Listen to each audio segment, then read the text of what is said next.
Thank you for joining me for the fourth episode of Pueblo Artwork series. I'm Meghan Wilbar, Museum Coordinator at the InfoZone Museum at the Rawlings Library. And this week it's very fitting to have the Pueblo Library District collection be featured as we just opened our doors to the public.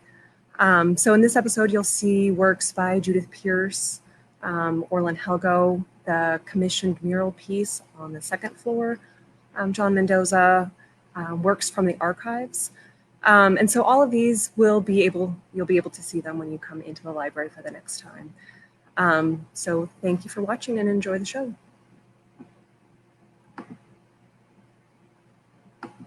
Library.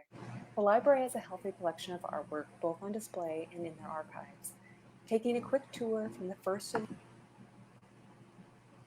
the library, Pueblo artists, and Pueblo's history. As you enter the library and walk towards the stairs, you'll see Judith Pierce's Ladies in the Garden. Judith Pierce was a well-known Pueblo artist. She is best known for her tempera and increases technique that can be seen in this piece. Her technique involved applying thick tempera paint, coating it with India ink, and then washing the entire surface with water, giving each piece a unique color and texture. She is known for her strong color and design, balanced with her line and detail, in mystical interpretations of the natural world. Of her paintings, she is quoted to have said, "There are mysteries in nature that relate to our own mysteries. In seeking to reveal the mysteries of the outer world, we begin to know the inner self." Judith was born in 1934 in Lebanon, Indiana, and received her BA in art from DePauw University. She went on to teach for 3 years in Indianapolis and moved to Colorado in 1960. She exhibited nationally and also became well known within Pueblo. She created her best-known series of posters in the 1980s for the YWCA. She was well respected and influenced many Pueblo artists. She died in 1995. The library not only has Ladies in the Garden that can be seen on the first floor, but also 3 additional framed works on paper in the archives. Additional articles and images on Judith Pierce are also available for research on the 3rd floor in the Special Collections Department. Continuing up the stairs and heading east to the windows overlooking Main Street, you'll see on the south wall Orlin Helgo's Bird Among the Clouds. Orlin Helgo was known as the shaman of the prairie. He was inspired by the animals and the mysticism of the prairie around Pueblo. His paintings and drawings include and repeat many of the animals, structures, and landforms of southern Colorado. Some particular imagery are the symbols of his prairie alphabet, which he claimed was a language for use in communicating with animals in the spirit world. This photograph of Helgo shows his painting, A Shepherd in Another Land, which shows his symbols and part of his prairie alphabet. It also shows him in his classic white pants. He once said that white gave him the feeling of lightness and freedom of movement. He was known as an eccentric and an artist that made a great impact on students and artists alike. Orlin Helgo was born in 1930 and was raised on a ranch outside of Billings, Montana. He attended Cornell University and moved to Pueblo in 1962. He was an art professor at Southern Colorado State College from 1962 into the mid-70s. He exhibited widely and was featured in the 1974 Southwest Art Magazine. His most prolific years were between 1966 and 1976, a time when he also touched the lives of students, friends, and artists. In 1982, he took his own life. His legacy continues with his influence on local artists. His motifs can be seen in the art of current practicing Pueblo artists, including Ken and Judith Williams, Dorothy Mendoza, David Caracata, Ratto, and Judith Pierce.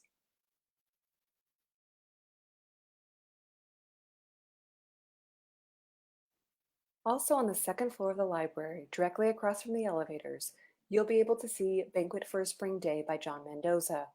This painting represents Mendoza's well-recognized style of paintings. John describes his work as a diary of the man and his view of life. His earliest memories are those that he's preserved in paint, with the vast horizons of the semi-arid prairie, the sunrise over the mesa, and the sunsets over the mountains. John Mendoza was born in 1938 in Trinidad, Colorado, and was raised in Pueblo. He earned his MA in Fine Art from the University of Northern Colorado and taught for 2 years before becoming a full-time professional. His work is a blending of realism and abstraction based on his Southwestern heritage. John is a member of the National Watercolor Society and has numerous national, solo, and group exhibitions. John currently lives and works in Pueblo with his wife and artist Dorothy Mendoza. His book, Southwest Echoes, was published in 1979 and features his work paired with the poetry of Charles Rendon. His book, as well as archived materials, are available at the library for further research.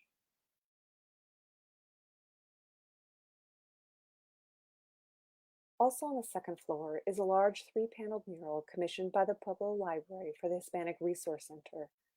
Prior to the mural, the Genealogy and Western Research Department at the Pueblo Library was researching the rich history of Latinos in Pueblo County.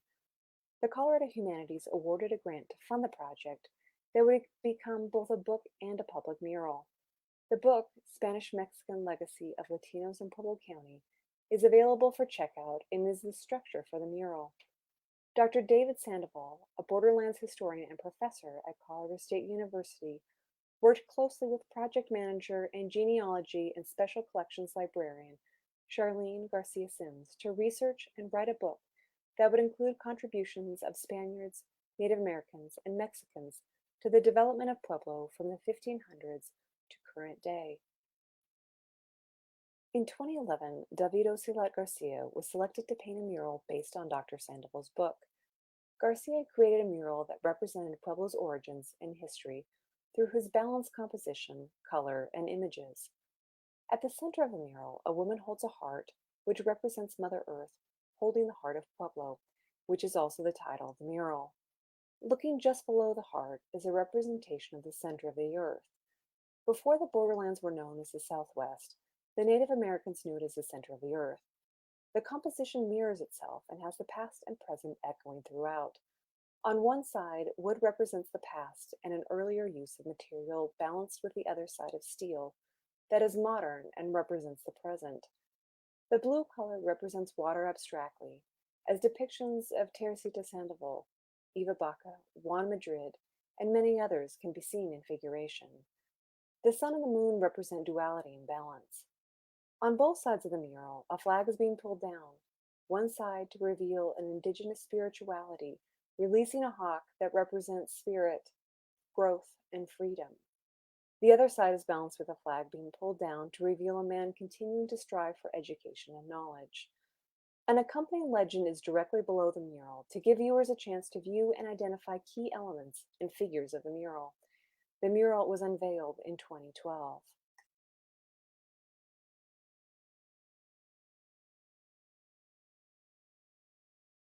Continuing to the third floor, we're now entering the Special Collections Archives. Here we find custom-made storage art bins to house the library's permanent art collection. Within these bins, we can find the work of Evelyn Martinez. Evelyn was born and raised in San Luis, Colorado. She works with intense color to capture the essence of a landscape or person. Her paintings have graced the covers of many commercial publications and album covers. Evelyn is active in the Denver arts community. She's been a member of the Art Students League of Denver for over 20 years and served on the board of directors. She was also an officer of the Colorado Arts Association for 8 years. She is currently represented by several galleries and lives and works in Denver.